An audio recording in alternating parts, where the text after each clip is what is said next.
may have already probably heard of her, Dr. Gina Cody. She was named one of Canada's top women entrepreneurs by Profit.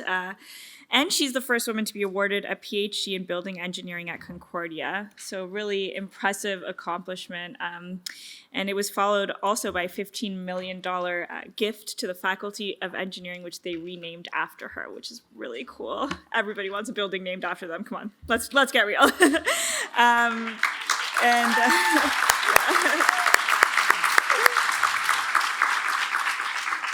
And following her keynote, she'll also be joined on stage in conversation with Samira Mohyeddin. And she's also an admirable and award-winning journalist. And she's been featured in a number of major publications and broadcasts. And that includes Vice, National Post, Toronto Star. And she's currently associate producer on CBC's The Current. So please join me first in welcoming Dr. Gina Cody to the stage. Some inspiring words. I want to just start by going back to that day when you first saw your name on the building. What's going through your mind? Wow, very emotional. It was happy and sad. I was happy that, and it wasn't my name. I really don't care about my name. And it's more about the message. I wanted the girls and young women to feel they belong in this STEM. I grew up in Canada when I was working in my work environment and university here. I was always the only woman in the room. And that bothered me. And I couldn't understand why, with all these bright and wonderful women out there, I'm the only woman in the room. I'm not special. It's just... So that was the point that I was making a change, but I was saying, why 2018? Why do we have to wait to 2018 for this to happen? That was the sad part. I noticed also that you didn't use the name Parvane. You decided on Gina and Cody, but usually buildings have just the last name. So there's a lot of buildings, you know, the faculty buildings, they will have Schulich School of blah, blah, blah, and it's always just the last name. Why did you insist on Gina being there? Okay, first let me clarify one thing. When I was born, my father had this vision of a Parvane who was a freedom fighter or something in Iran. So he wanted to name me Parvane, but I had big eyes when I was born. It was during the Gina Lulu Brigida's fame. So they started as a joke calling me Gina. And if you go to this day to my aunts, uncles, cousin, and say Parvane, say, who is Parvane? They know me as Gina. So that was my real nickname, but that is the name I grew up with. So I didn't adopt it when I came to Canada. And it wasn't something that I wanted to be westernized or anything, but it was really my name, believe it or not. It became my name. And when they wanted to name the Faculty of Engineering and Computer Science after me, they said, Gina, you choose. And at the beginning, I wanted to give it Parvane, and they said, it's really up to you. And I said, I want this to reflect a woman's name. And if I put it Parvane, nobody can spell it. Nobody know who the heck Parvane is, male or female. I wanted to send a strong message. So for that, I wanted it simple, and it was me, and Gina was really me. So, and it was really the female aspect of it. I really didn't care, and I put it in the document. I said, you can drop the Cody, I really care less, but you can't call it anything other than Gina, because that's the message I want to send.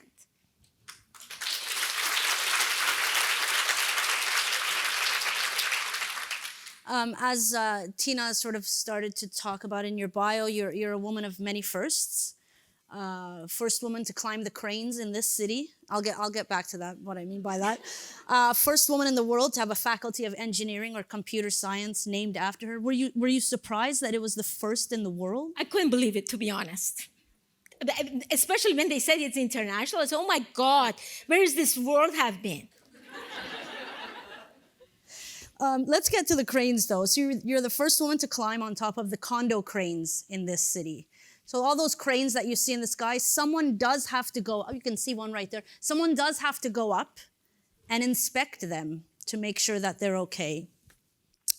And you were one of those women, one of the first. Yeah, I think it still is the only, the women don't get into that type of work. Exactly. You're wearing a hard hat. You go up that crane. I just want to know, I'm assuming that they're all men.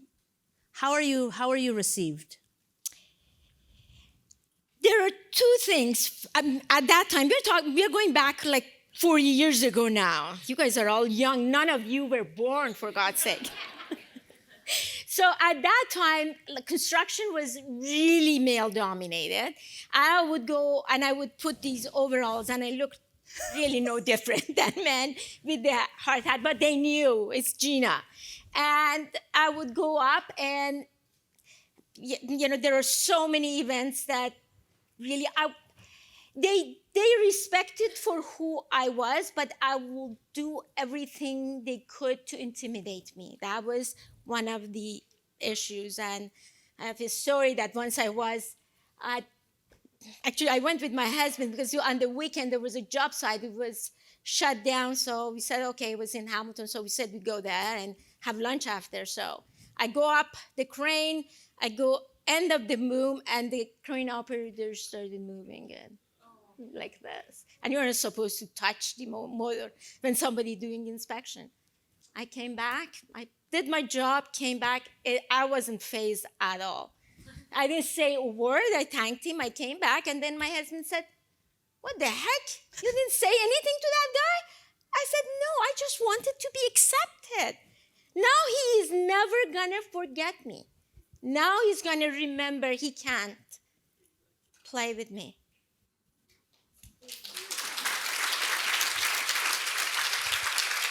Another time I was coming down, and it was really cold. It was around -30. It was freezing. So this elderly gentleman calls me to the corner and said, Miss, can I have a word with you? I said, sure. He said, why don't you learn typing? You don't have to do this. And he didn't really mean anything. He just thought I must be really desperate. Desperate for work. At -30, I'm going up the cranes. And I said, I really admire your concern for me, but I love what I do. And I still know how to type. And I just one finger anyway. That image of a woman in a hard hat, even to this day, is still not a familiar thing. Do you think it's changing? Unfortunately not. Unfortunately not. And they are trying, you see it more on brochures and so on. They try to portray a woman, a token woman there, but it's really not it's taken as just presentation, not reality. And that's what I'm trying so hard. And that's what I have, since I sold my company, I have devoted my life completely to going to places, whether it's the schools, whether it's rural areas, to speak with young women and girls to get into STEM. And people say, why do you want them to be in STEM? And the reason for that is because we are getting into fourth industrial revolution. I'm so fearful if the girls don't get into technical aspects of the industry, there will be not much jobs left for them. And if they don't get now, if we don't get them into it, I'm afraid women will be left behind. Our percentage of workforce is going to be really diminishing. And that is, we fought so hard. And if any woman in the world should know, that is Iranian women, for God's sake. We work so hard to be who we are, and we are not going to let people walk over us. No way. We are strong and we are good.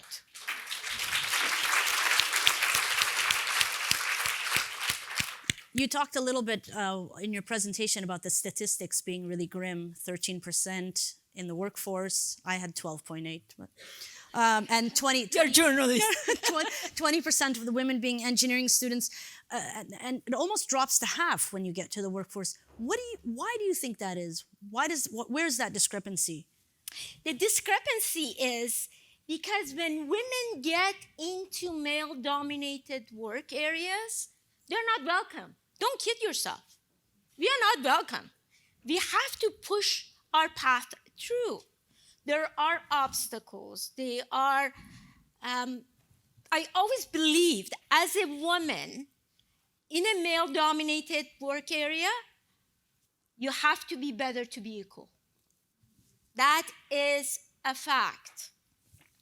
And when women go to these areas of practice, even though they have the passion, they get discouraged. And they say, oh my God, life is too short.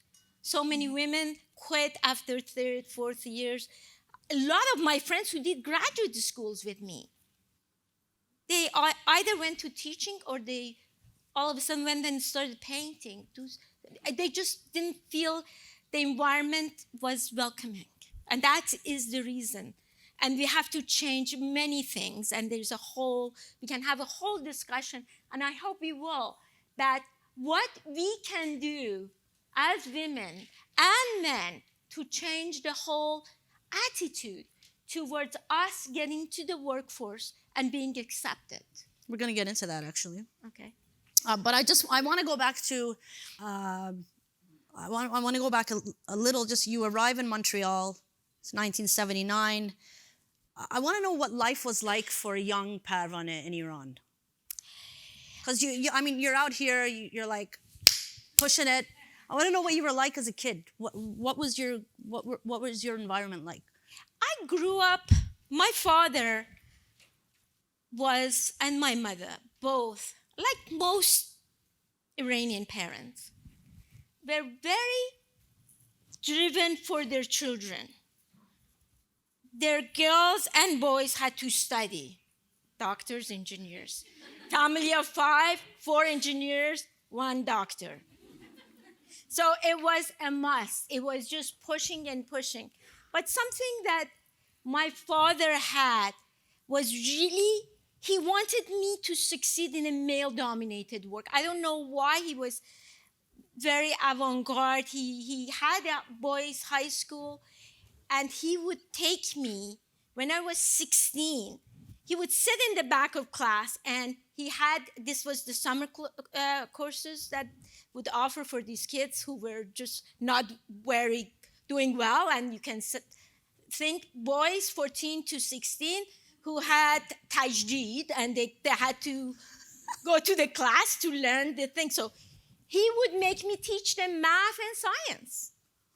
And he used to say, if you can manage these boys, you can manage anybody. And he was right. That is the toughest one. And by him being that, I think by him sitting in the back, it was sort of, they were scared. My dad was a very, very kind of a tough guy. I was afraid of him, so never mind the student at his high school. And my mother married young, never finished high school, married at 16, had her first child at 18. But she was so persistent. And she used to say, I really don't care if the 3 boys don't study.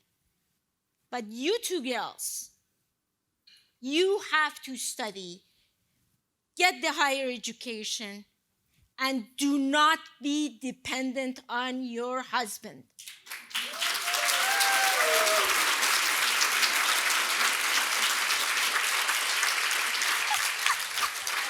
Sorry, Tom, I'm not dependent on you.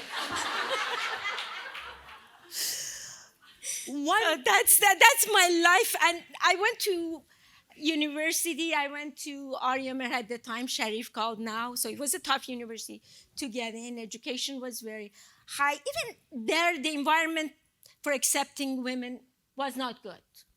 Was not good at all. We were segregated. We had to see, if we sat in that row, everybody, it was like that. We had disease or something. Nobody would sit beside us. They will all sit because they were afraid if they sit too close, they will say, oh, there's something. So that was the environment. And then we had the revolution and I left. I came to Canada during the revolution, the worst time, with $2,000 in my pocket. And you were 19? I was 22 at the time. I had finished my bachelor's. I was lucky. I was able to finish. Why Montreal? My brother, I had two choices. I had acceptance to UCLA and McGill in Montreal. So my brother was in Montreal, so I said, it's much easier for me to go there. So I went to Montreal, and as I said, I had only $2,000 in my pocket. I couldn't even pay my tuition. So... and how do you end up at Concordia? My brother, when I arrived during the Labor Day weekend. Classes was starting the day after. I hadn't even registered. So he said, Gina, before you register, I met this professor named Cedric Marsh. He said, bring your sister, I want to meet her. So he says, before you go register, come with me. So I went meet this elderly professor, and we sat down and spoke for an hour. And he started asking questions. That's 40 years ago. So he said, why would you go to any other university? Come to Concordia. I give you a scholarship. And I said, really? I said, yes. So he took my hand and he takes me to the registrar's office and says, issue her an acceptance. So he gives them McGill acceptance and says, okay, write her an acceptance. So they do it.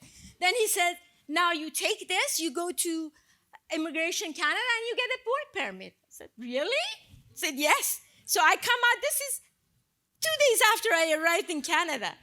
So I come out and I tell to my brother, can we take a taxi to go to Immigration Canada? He says, I've been here for 6 years. I don't have a work permit.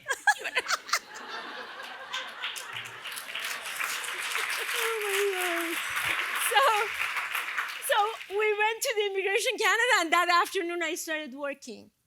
At that moment, I really didn't appreciate what had happened in my life. It changed. I had a life that I could have been miserable and tough, just transformed with this man's 1 hour meeting. And I said, at that time, I didn't think about it. But later on, I said, you know what? I hope I can be that person.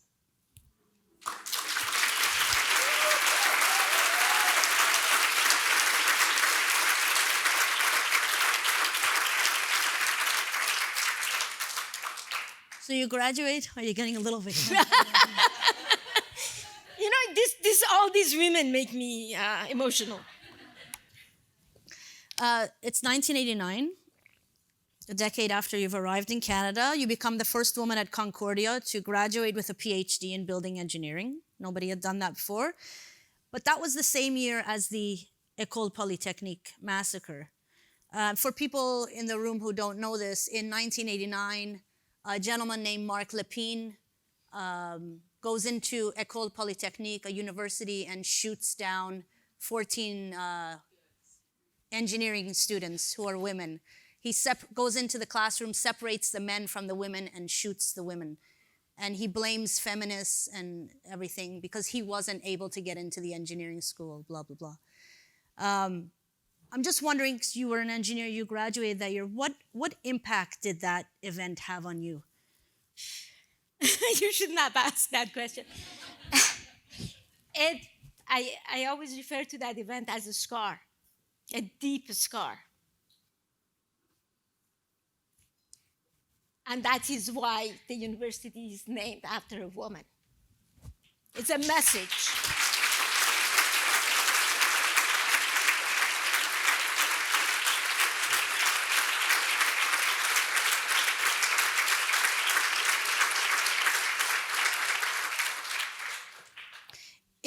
It's a message, but I think something that you alluded to when you were talking is that the road is not easy, that everyone is not going to open doors for you, that there are going to be a lot of impediments. So let's say you're someone who isn't as strong as Gina, who isn't able to push through, what sort of advice would you give to that woman? I will tell them that they are good enough, they are strong enough, they can do it. I think women and men, we are no different. We can do what we want. We just have to set our mind to it. Really, we can do whatever we want.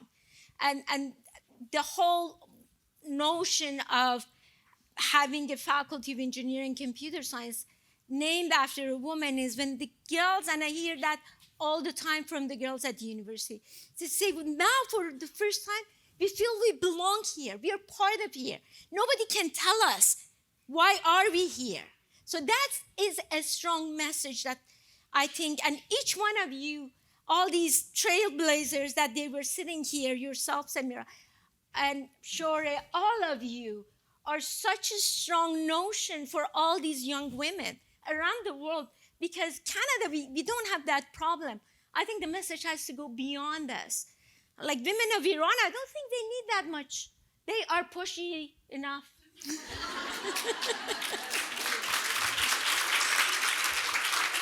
But there are so many parts of the world that women are not celebrated, women are not encouraged, and it's so sad. There's no difference. If we are not better, we are the same. You graduate, you make your way to Toronto. What was your first job here?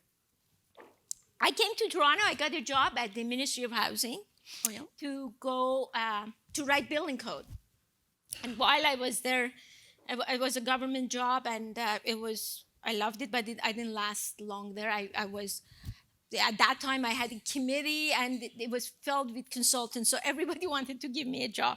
I have a tendency of sort of being a control freak. I start taking over. So when I sit on a committee, all of a sudden the committee is all me. So they all wanted me to join them, so I joined at that time Construction Control, and that's the company that they hired me, and then I gradually bought everybody else's share, and then I became the sole owner of the company, and it was mine then, and then I sold it. So I was going to say you eventually become CEO of the company, and you were talking about practices, these buzzwords of equality, inclusivity, diversity.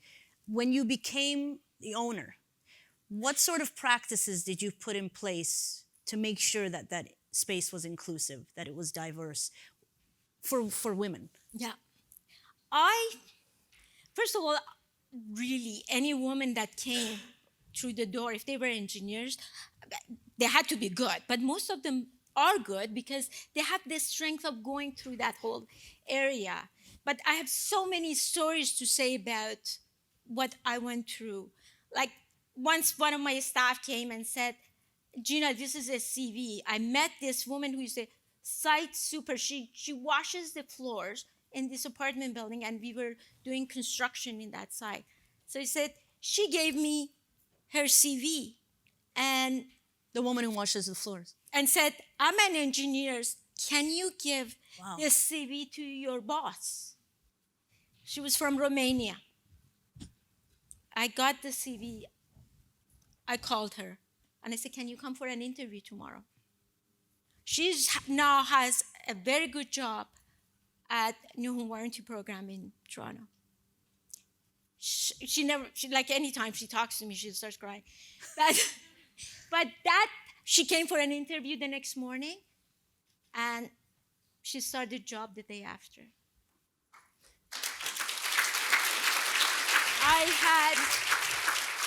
I had a job posting in Toronto Star for someone in the accounting. This woman shows up, big. And I said, oh my God, you're big. How many months are you? She says 7. She was 7 months pregnant. And I said, you're coming for an interview, 7 months pregnant? She said, yes, I need this job. I said, you have this job. Start tomorrow. And I canceled the rest of the interviews. I said, the woman 7 months pregnant comes for an interview really is gonna give me 10 times more than anybody else. And she was great.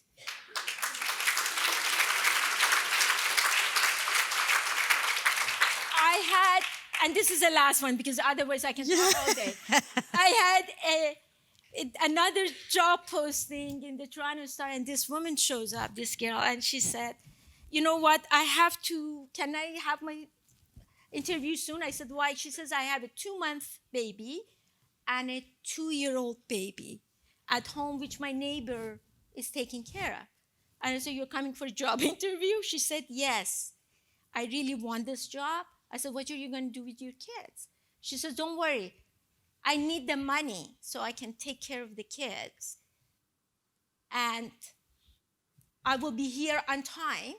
I never miss the time, so don't worry about it. I said, can you start tomorrow morning? And she started tomorrow morning.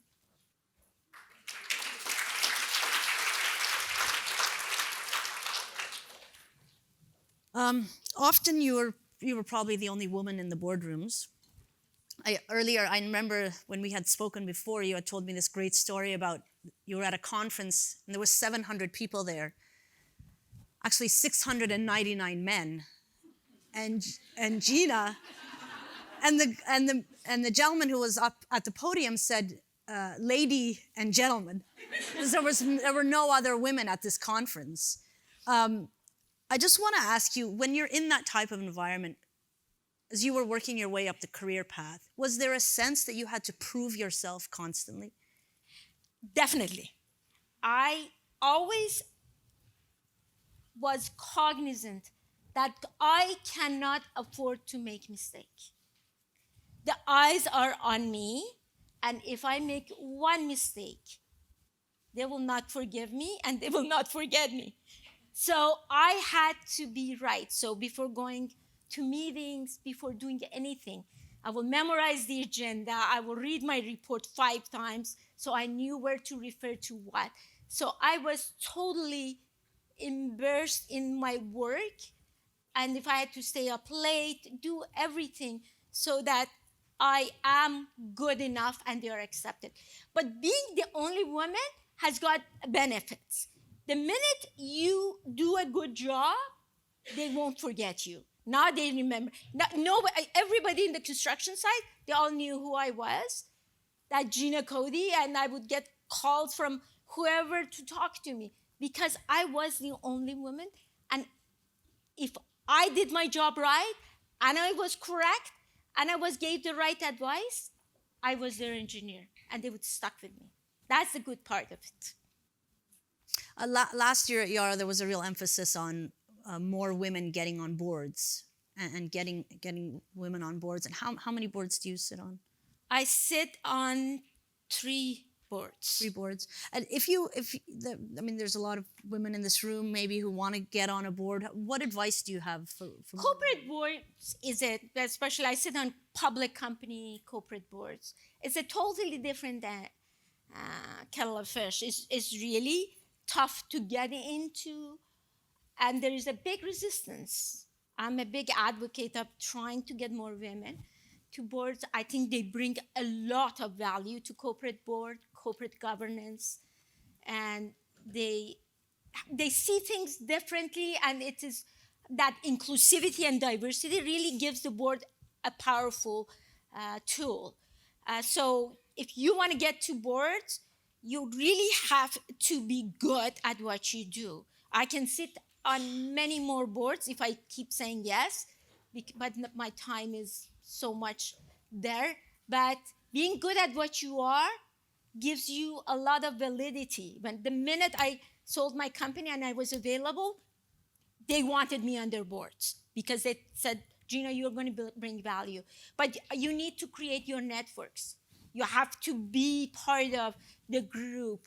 So if there's a company that you want to be part of that board, you have to get close to the board members, the CEOs of those companies. They are the one who will recommend your name and put you forward, and they have to know your credentials. So, and I believe you're going forward, and if we keep advocating for women's presence in the boards, and now the requirements by most evaluators is that 1/3 of the boards should be women at least. So, and the pool is very small. to bring 1/3 to all these boards. If they want to bring women, we don't have that many educated, experienced women out there that they can add to these boards. So jobs are there and positions are there, but you need to get yourself exposed. And there are also courses that may help, but I think more connection and networking and your knowledge of your area of practice or whatever that may be, because everything brings a value to a board. The last panel that we listened to, I think there were a lot of focus on passion and courage, but I want to talk about fear. What were some of the fears you had? I had fear all my life. I have fear, still do have fear. I had the fear of not being good enough. I had the fear of saying the wrong things, making wrong decisions, not making the right decision. Everything I did, I had fear. And let me tell you, fear is a great thing. Fear is what makes you who you are. If you don't have fear, you are not going to double check your stuff. You become complacent. That fear makes you to be who you are. So fear is not a bad thing. Fear is a good thing. What you need is courage. And what is courage? It's not having fear. Courage is having fear, but finding a way around it. So have the courage and the fear.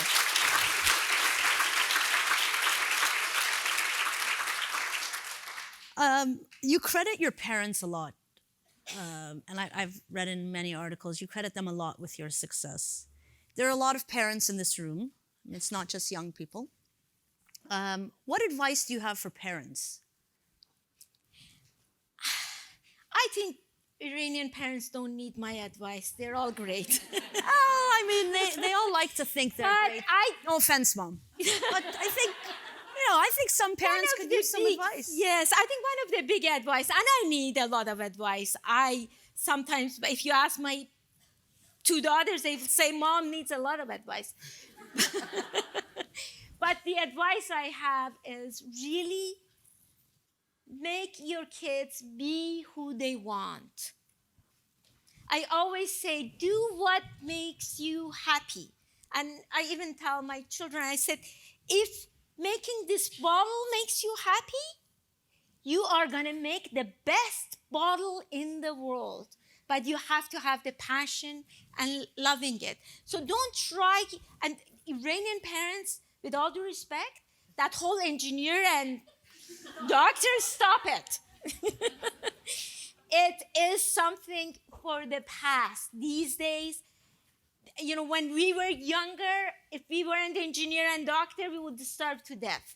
Now, you can look at Zell, making shoes. She's passionate about shoes, and she's going to make the best shoes. She's going to be the best shoe designer. So if she was an engineer or doctor, she would be totally useless. So why do we make Zell something else? We should make our children to be who they want. They will flourish. So that's the only advice I can give mothers of Iranians.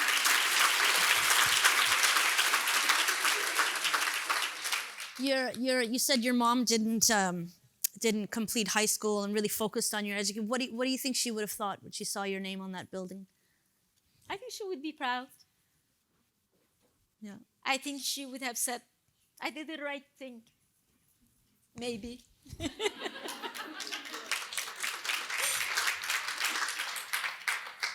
I really want to thank you for being with us, for opening up and sharing yourself with us. I think we're going to open it up to the audience at this point.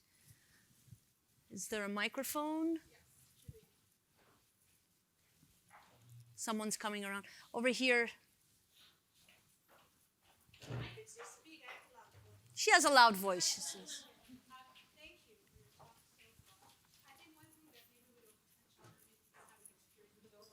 You can, you're not loud enough. I'm sorry.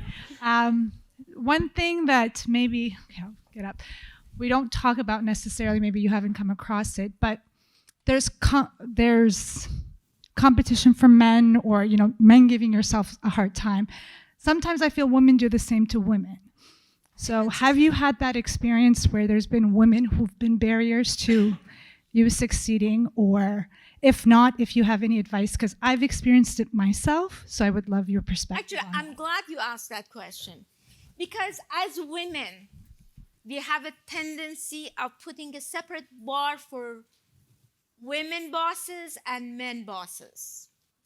If a woman boss mistreats us, we never forgive her. If men bosses mistreat us, that's part of the game. Do not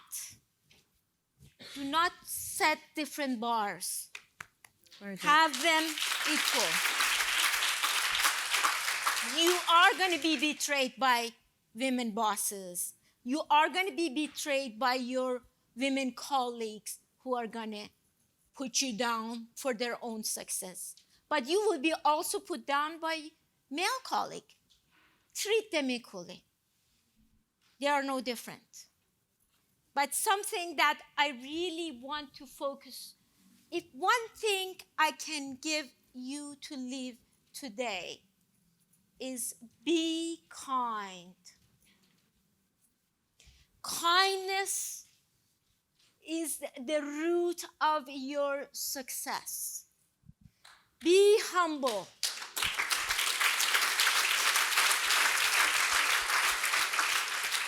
Be compassionate. Be the person you wanted to be when you needed help. I always say, when you want to fire someone, and I did that all the time, I had to fire people if they were not suited. It doesn't mean they weren't good enough, they just weren't suited for that job. I always told my staff, I said, put yourself on that seat when you're firing that person. And feel how you want to be spoken with when you speak with that person. Then you become a real human. Because we all come across, all of you, at positions that you have to let staff go for whatever reason. Always turn the table around and then speak to yourself on the other side. You can do it as a human and be kind. And never give up your kindness, please.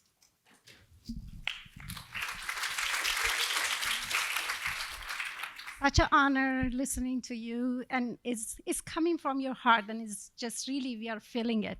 I'm a mom, I am an environmentalist, and I'm working hard to get to that point of my being in leadership in my company. At the same time, I want to be a good mom. I want to ask you how you balance it in your life, in your career, to be a good mom. At the same time, always we are judging ourselves. We are good enough, we are doing good enough for our work, but at the same time, we are good enough, good mom. And I want just to know how you did it. Actually, I'm so happy when somebody asks that question, because it's an important issue for women moms. First, as I think Zalj mentioned in a couple of, marry right. I did it. You need, and I always say, there are certain things you control. You control who you are, you control how hard you work, and you control who you marry. So these are in your control. You don't control who you work for or who you work with. Some of those, they're not in your control. So when it comes to work-life balance, I think we as women, I don't know why, we feel we carried the baby 9 months. Now for the rest of that baby's life, we are 100% responsible for that baby. No, there's a father there. You have to share it. One of the biggest issues I have, in Canada, we have parental leave, 18 months. You know, 85% of the women take all of it. Let the guy take some of it. Share it. Because when that man takes time off, spent with the child, all that kid as much as you do. We feel that we love the kid more. No, it's equal love there. And when you give that man that chance, he becomes responsible. But when you take it away, they say, okay, she's doing all the work, so why would I bother? So let your partner carry the load right from the beginning, from the get-go. Don't leave it when it's too late, because he's used to being lazy, so. Now you can't change him. You build him I that was lucky way. for that part. Yes, so that's the first thing. The second thing, I think, you always have that guilt, but I always say, I used to have projects in Victoria, BC. I leave in the morning, go do my inspection, have my meetings, get the red-eye flight back to Toronto, and I will be there for breakfast. So my kids didn't even know I was gone the night. It's tough. It takes a lot of sacrifices. I went back to work 2 weeks after my first, 2 weeks after my first child, 1 week after my second child. But I had a business I had to run, but that doesn't mean I was a bad mom, was I?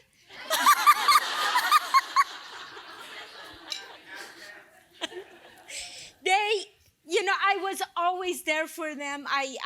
We took vacations together. I'm there for every event, and I never missed any important occasion. But if you want to succeed, if you want to be a stay-at-home mom, there's nothing wrong with that. You can be, and that's what you enjoy. But you guys are here because you want to be in leadership program. You want to be the future that is going to have faculties and hospitals and buildings named after you. So you have to work hard to make money. And to do that, you have to really sacrifice, but work and life balance is doable. The first step is the right guy. آقای تاج دولتی. Mrs. Cody, thank you so much. My name is Mohammad Taj Dulati. I'm editor-in-chief of Persian Mirror online magazine. First, I want to apologize for the ladies in that room. I don't want to take your opportunity to ask the question, but I think my question is a little bit important. I count the number of the men in that room. We are less than 20, including our friends behind the camera. And I know that the Iranian man didn't like, the majority of the Iranian men didn't like at all to have the advice from the woman, even if there is their mother, their sister, their wife, their partner, or their girlfriend. But I want to ask you, on behalf of the man, they have a lot of respect for you. What is your advice for the Iranian Canadian men? Not the Iranian men at all around the world in Iran, but the Iranian Canadian men. Thank you so much. Thank you. I think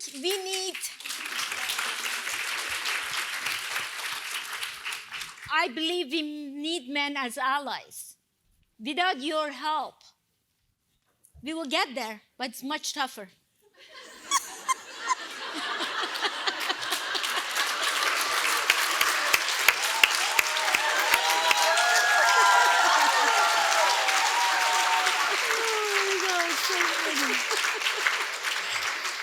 So we need your help. So do the laundry.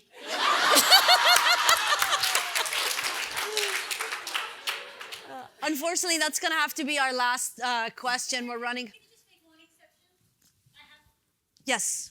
I want to know when you're making a documentary on Gina, because I think there's a lot of people in this room and outside of this room that would like to cry again when they're seeing something on Shall we? If I could make a shameless plug, I just finished a documentary on Maryam Mirza Khani for CBC Radio, and I was really just blown away. And I think mean, there's a lot of us in the Iranian community, women, who don't actually realize how accomplished Iranian women are throughout the world. And I mean, this was the first woman who ever won the Fields Medal. No woman had ever won it before. She tragically passed away. But there are gems, little gems all over our community, and I think we need to seek one another out. And you're definitely one of them. But there are so many young people in this city who are doing really amazing things. And I like to still think I'm young. So I would love to make a documentary about you. That would be excellent.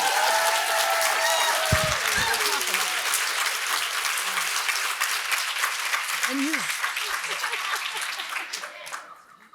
Come on. Again, I just want to thank you for your time. Oh, thank you. And thank you to the organizers. This was really wonderful.